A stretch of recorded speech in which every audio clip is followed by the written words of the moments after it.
Alam mo ba kung bakit malakas ang silence? Hindi lang ito tungkol sa pagtigil ng communication, kundi ito ay tungkol sa psychology ng tao.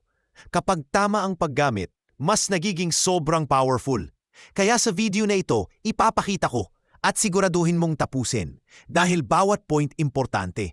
1. Silence makes them notice your absence. Kapag hindi ka nagpaparamdam, mapapansin agad nila.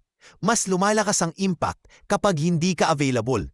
Ex mo magsisimulang mag-isip kung bakit wala. Doon sila nakakaramdam ng takot at curiosity. At doon nila ma-realize na may kulang. 2. Silence creates mystery in their mind. Kapag walang updates galing sa'yo, imagination gumagana. Naiisip nila kung busy ka o may kasama. Ex mo ay paulit-ulit na nagbabalik alaala. Yung mystery na ito, nagiging attractive at exciting. At dito nagsisimula yung longing na hindi mapigilan. 3. Silence shifts the power back to you. Kapag ikaw ang tumigil, bumabalik sa'yo si. Hindi na ikaw ang habol, sila na.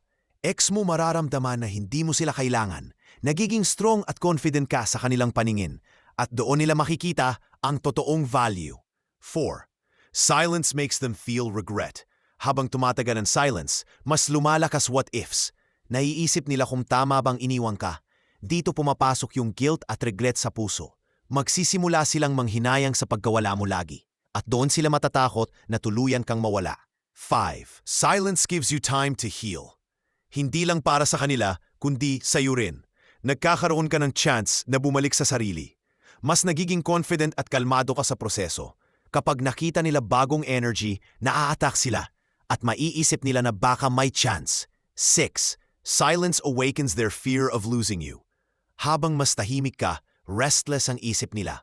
Naiisip nila, baka moving on ka with someone. Dito pumapasok yung fear na hindi ka bumalik. Mas lumalakas yung realisasyon na spec. At doon sila magsisimulang gumawa ng paraan. 7. Silence shows you have self-respect. Kapag hindi ka humabol, pinapakita mong may dignity. Hindi ka nagmamakaawa o nagiging desperate sa kanila. Ex mo makakaramdam ng respeto at paghanga sa'yo. Nakikita nila kaya mong tumayo mag-isa lagi at mas lalakas yung desire nilang bumalik.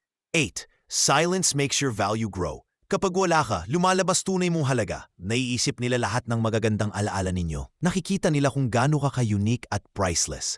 Mas nararamdaman nila na mahirap kang palitan.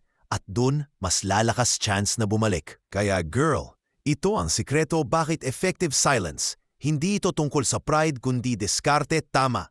Kapag nagawa mong tama, babalik ang ex. Marerealize niya na hindi ka dapat pakawalan at gugustuhin ka niyang balikan ng mas seryoso.